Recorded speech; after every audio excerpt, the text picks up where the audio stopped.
वर्णिवेश रमणीय दर्शनम मंदहासरु चिराननाम्बुजं पूजितं सुरु नरोत्तमैर्मुदा धर्मनंदन महं विचिन्तये। असतो मा षड्गमय तमसो मा ज्योतिर्गमय मृत्युर्मा अमृतं गमय। ओम शांति शांति शांति। આજની જ્ઞાન સભાની અંદર પધારનારા બધા જ ભગવદ્ ભક્તોને વેદાંતાચાર્ય પુરાણ ઇતિહાસાચાર્ય એમ એ ફિલોસોફી શાસ્ત્રી રાકેશભાઈના હેતપૂર્વક જય સ્વામિનારાયણ। ભક્તો, આસો વદ પંચમી એટલે સારંગપુરના કષ્ટભંજન દેવનો પાટોત્સવ કહેવાય। આ દિવસે ભગવાન સ્વામિનારાયણના શિષ્ય સદગુરુ ગોપાળાનંદ સ્વામીએ સારંગપુરની અંદર કષ્ટભંજન દેવ હનુમાનજી મહારાજની પ્રતિષ્ઠા કરેલી હતી। તો ભક્તો, હવે આ આખો પ્રસંગ જે છે એને આપણે સૂક્ષ્મતાથી નિહાળીએ કે કેવા સંજોગોની અંદર સારંગપુરની અંદર કષ્ટભંજન દેવની પ્રતિષ્ઠા સદગુરુ ગોપાળાનંદ સ્વામીએ કરેલી હતી। એ બધી જ વસ્તુ આપણે સૂક્ષ્મતાથી અવલોકન કરીએ તો હરિલીલામૃતમની અંદર અષ્ટમ કળશની અંદર 61 અને 62માં વિશ્રામની અંદર એક કથા આવે છે। ભગવાન સ્વામિનારાયણ પોતે કરેલા 3 સંકલ્પ અનુસાર ભૂતલની ઉપર વિભિન્ન સ્થાનોની ઉપર મંદિરોનું નિર્માણ જે છે એ કરાવતા હતા અને એની અંદર અમદાવાદ એટલે કે શ્રીનગર, ભુજનગર અને ચરોતર પ્રાંતમાં આવેલા વડતાલ દેશની અંદર ભગવાન સ્વામિનારાયણે મંદિર નિર્માણ કરાવી લીધેલું હતું।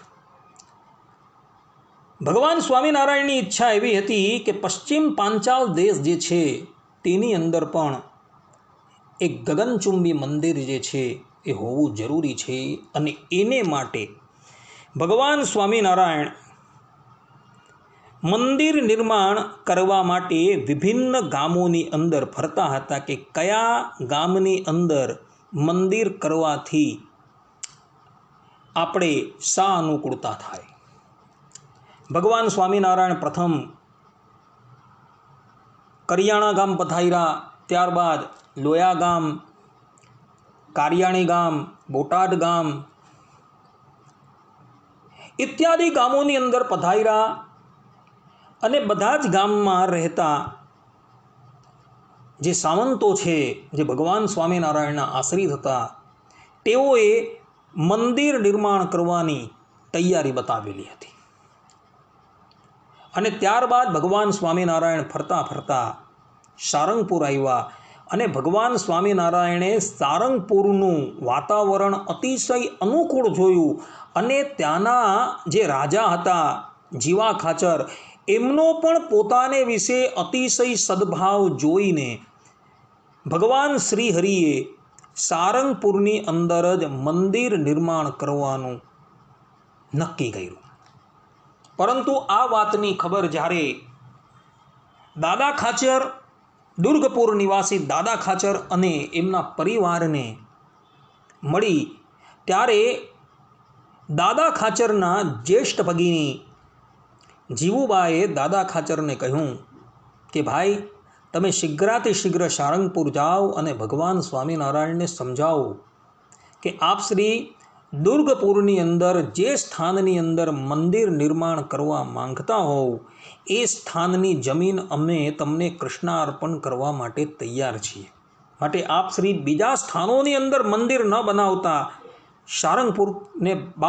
સારંગપુરને પણ તમે ત્યાગ કરી દુર્ગપુરની અંદર મંદિર બનાવો। પોતાના ભગિનીની વાત સાંભળી દાદા ખાચર રાતોરાત સારંગપુર પધાર્યા અને ભગવાન સ્વામિનારાયણને બધી વાત કરી। એટલે ભગવાન સ્વામિનારાયણ સારંગપુરની અંદર મંદિર બનાવવાનું મોકૂફ રાખી દુર્ગપુર પધારતા હતા એટલે જીવા ખાચર જે હતા એ ભગવાન શ્રીહરિની પાસે આવ્યા. જીવા ખાચરનું મુખ જે છે એ અતિશય ઉદાસ થઈ ગયું હતું. ભગવાન સ્વામિનારાયણ જતાં જતાં એમને આશીર્વાદ આપે છે કે જીવા ખાચર, આપ શ્રી ચિંતા ન કરો, ભવિષ્યની અંદર તમારા આ સારંગપુરની અંદર એક એવા દેવ પધારશે કે જેનો મહિમા 10 દિગંતોની અંદર વ્યાપ્ત થઈ જશે. આ પ્રમાણેનો આશીર્વાદ આપી ભગવાન શ્રીહરિ દુર્ગપુર પધાર્યા અને પછી ત્યાં દુર્ગપુરની અંદર ભગવાન શ્રીહરિએ મંદિર નિર્માણ કર્યું. તે પછી ભગવાન સ્વામિનારાયણે પોતાના અવતાર કાર્યને સંકેલી લીધું અને સ્વ ઈચ્છાથી તેઓ પોતાના ધામની અંદર બિરાજ્યા. આ તરફ જીવા ખાચર જે હતા તે પણ ભગવાન શ્રીહરિ સ્વધામ પધાર્યા બાદ એઓ પણ થોડા સમયની અંદર ભગવત ધામ પધારી ગયા અને એ વાતને 25 વર્ષ જે છે એ પૂર્ણ થઈ ગયા હતા.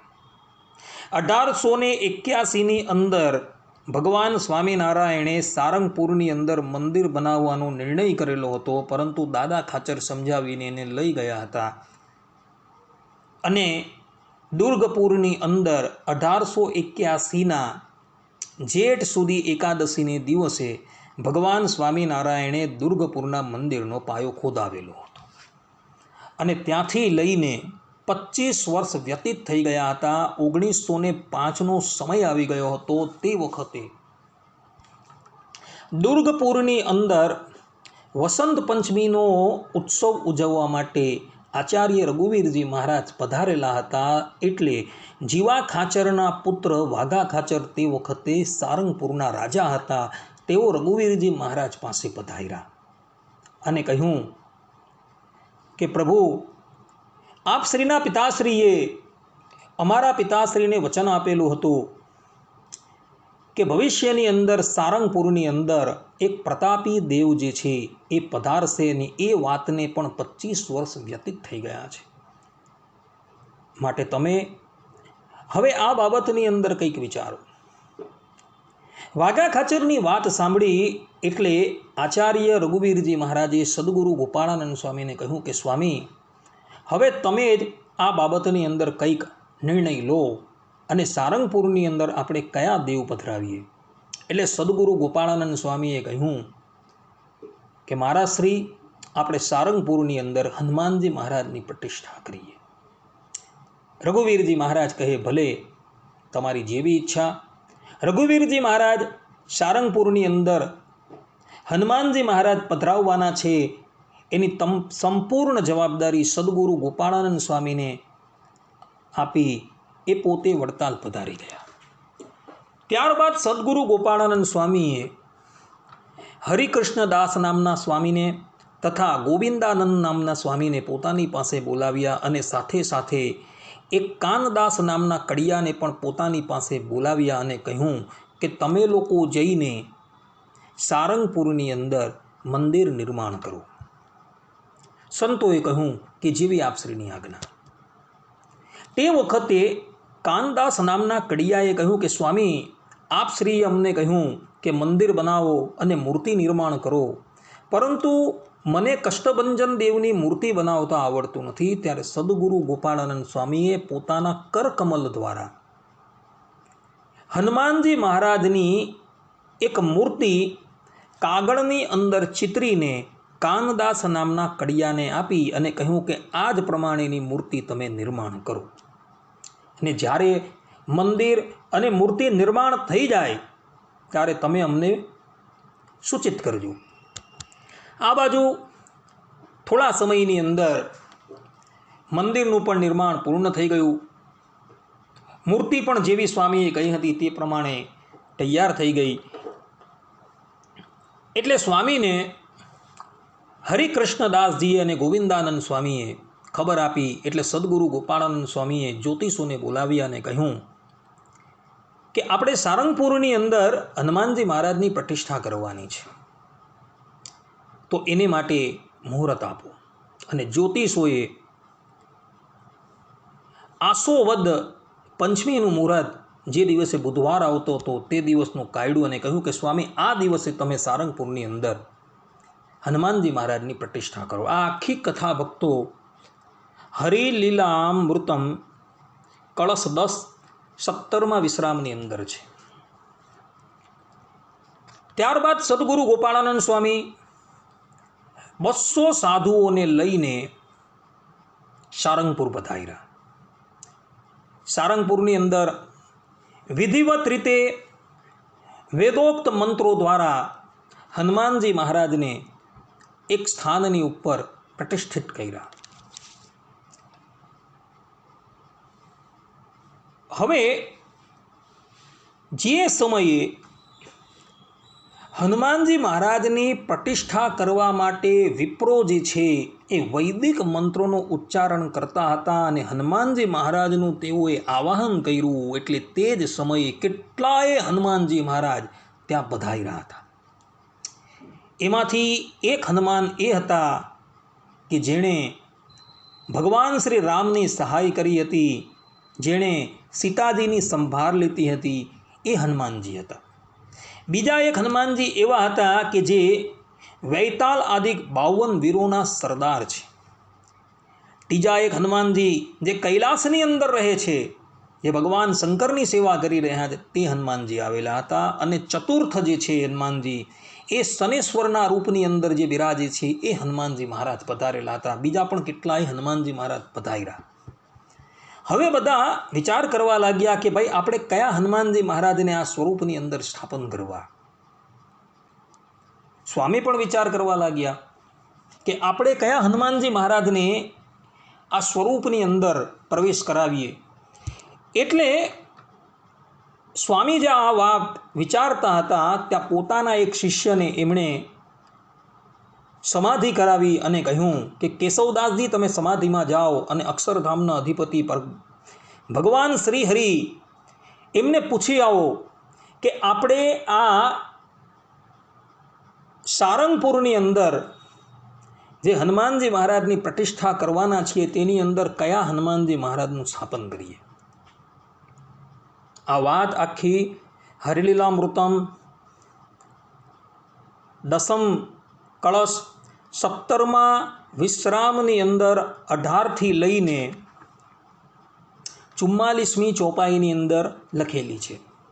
કેશવદાસજી સમાધિની અંદર ગયા ત્યારે ભગવાન સ્વામિનારાયણે કહ્યું કે જે હનુમાનજી મહારાજે સીતાજી અને ભગવાન શ્રી રામની સેવા કરેલી હતી તથા જેણે અમારી સહાય વન વિચરણ દરમિયાન કરેલી હતી તથા જે હનુમાનજી મહારાજે અમારા માતા પિતાનું માર્ગદર્શન કરેલું, અમારા માતા ભક્તિ માતા અને પિતા ધર્મદેવ એની જેણે સહાય કરેલી હતી, એ હનુમાનજી મહારાજની તમે પ્રતિષ્ઠા કરો અને એ હનુમાનજી મહારાજનું આવાહન જે છે એ આ મૂર્તિની અંદર તમે કરો. એ હનુમાનજી મહારાજ જે છે એ અતિશય પ્રતાપી છે, જેના પ્રતાપને લઈને જે પણ કોઈક વ્યક્તિ કોઈ પણ માનતા લઈને એમની પાસે આવશે તો એ બધી જ માનતા જે છે એ પૂરી કરશે.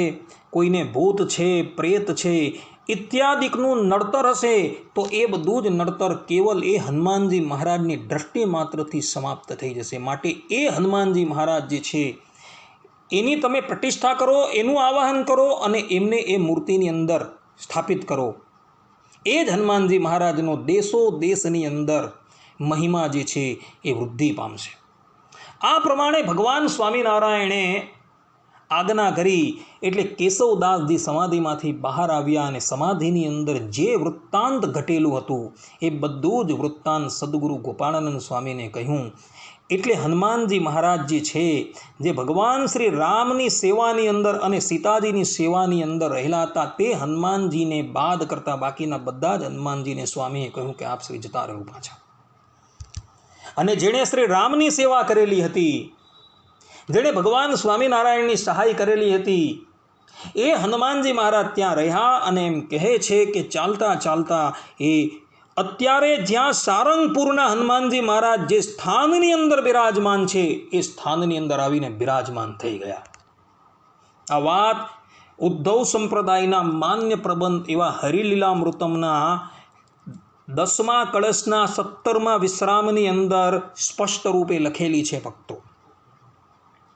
અને ત્યારબાદ સદગુરુ ગોપાળાનંદ સ્વામીએ ગોવિંદાનંદ સ્વામી અને સુકાનંદ સ્વામીને પોતાની પાસે બોલાવ્યા, કારણ કે આ બંને સંતો જે છે એ ઉર્ધ્વરીતા બ્રહ્મચારી હતા.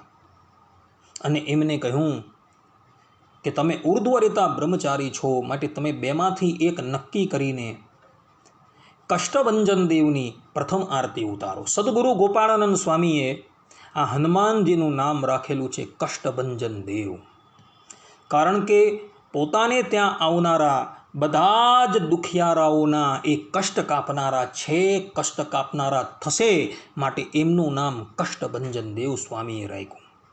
સદગુરુ ગોપાળાનંદ સ્વામીએ આ પ્રમાણે હનુમાનજી મહારાજનું કષ્ટભંજન દેવ નામ રાખ્યું.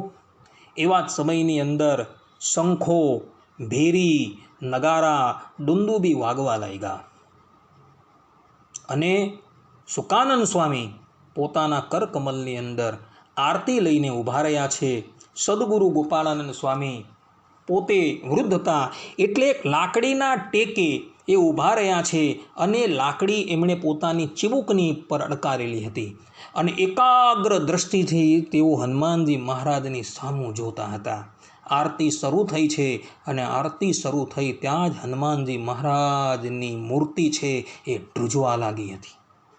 સંતોએ કહ્યું કે સ્વામી તમે શું કરો છો? સ્વામી કહે કે હું બોલતા હનુમાનજી મહારાજ પધરાવીશ. ત્યારે સંતોએ કહ્યું કે સ્વામી કળિયુગ છે, કળિયુગની અંદર બોલતા દેવ એ સારા ન કહેવાય. તમે આ મૂર્તિની અંદર એટલું બધું ઐશ્વર્ય મૂકી દો કે અહીં આવતા, અર્થાત કે અહીં કોઈ પણ વ્યક્તિ દુઃખથી પીડાતો હોય, ભૂત પ્રેત ઇત્યાદિકના ઉપદ્રવથી જે ગ્રસ્ત થઈ ગયો હોય, તે કેવલ હનુમાનજી મહારાજની સામે આવતા જ એ બધા જ દુઃખથી એ મુક્ત થઈ જાય. આટલું સંતોએ કહ્યું. એટલે સ્વામીએ આ સ્વરૂપની અંદર એવું ઐશ્વર્ય મૂકી દીધું કે હનુમાનજી મહારાજ પાસે જે પણ કોઈક વ્યક્તિ પોતાનું દુઃખ લઈને આવે, અથવા તો કોઈ પણ વ્યક્તિને ભૂત છે, પ્રેત છે, પિશાચ છે, બ્રહ્મ રાક્ષસ છે એ વળગેલો હોય, તો એ તત્કાલ એમની પાસે જાય અને એમની જેવી દ્રષ્ટિ પડે છે તેવા જ એ બધા જ ધ્રુજવા માંડે છે અને એનો દેહ ત્યાગ કરીને દૂમ દબાવીને ભાગી જાય છે. આ પ્રમાણે હનુમાનજી મહારાજની પ્રતિષ્ઠા થઈ ગઈ. સારંગપુરના રાજા વાઘા ખાચરે બહુ મોટો ઉત્સવ કર્યો. હજારો હજાર બ્રાહ્મણોને ભોજન કરાવ્યું, હજારે હજાર સંતોને ભોજન કરાવ્યું.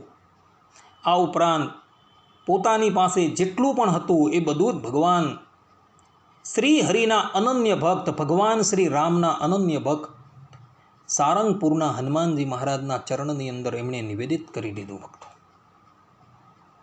ત્યાર પછી તો એ હનુમાનજી મહારાજનો પ્રતાપ એટલો બધો વધી ગયો, એટલો બધો વધી ગયો કે આજે પણ વિશ્વની અંદર જે પણ કોઈક વ્યક્તિ ભૂત છે, પ્રેત છે, પિશાચ છે ઇત્યાદિ બાધાઓથી જે પીડાય છે અને એ વ્યક્તિ બધી જગ્યાએથી નિરાશ થઈને જ્યારે એ સારંગપુર આવે છે, ત્યારે સારંગપુરની અંદર એ પ્રસન્ન થઈને પોતાના ઘરે જાય છે.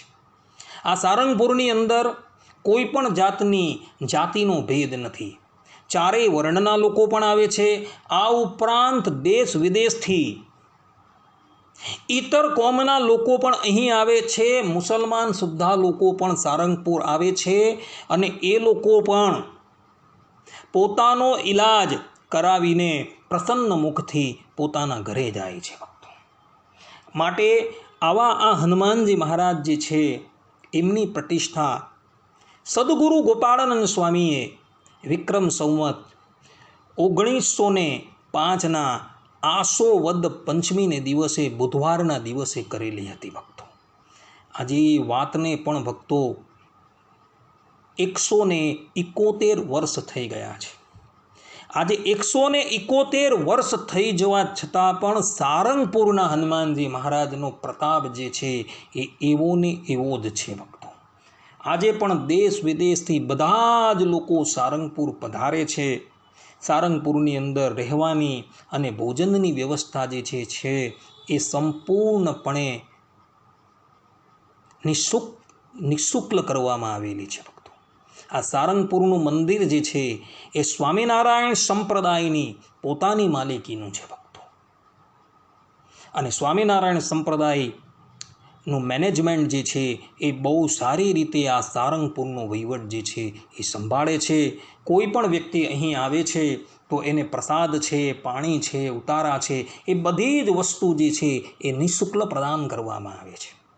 માટે ભક્તો, સારંગપુરના હનુમાનજી મહારાજ જે છે એનો પ્રતાપ અતિશય છે. ભારતની અંદર સ્થાનની અંદર હનુમાનજી મહારાજની સ્વરૂપ જે છે એ બિરાજમાન છે. પરંતુ સારંગપુર હનુમાનજી મહારાજનું સ્વરૂપ જે છે એ એટલું બધું ચમત્કારી અને ઐશ્વર્યથી પરિપૂર્ણ છે કે જેની કોઈ વાત નહીં. માટે ભક્તો, સારંગપુરના હનુમાનજી મહારાજના દર્શન અવશ્ય કરજો. તમને કોઈ પણ દુઃખ હોય તો દાદાના ચરણની અંદર જઈને તમે જો નિવેદિત કરશો તો એ દુઃખથી તમે અવશ્ય મુકાશો. આટલું કહીને હું મારી વાણીને વિરામ આપું છું. સર્વે સંતુ નિરામયઃ, સર્વે સુખીનો ભવંતુ, સર્વે ભદ્રાણી પશ્યંતુ, મા કશ્ચિત દુઃખ ભાગ ભવેત. અસ્તુ. જય સ્વામિનારાયણ.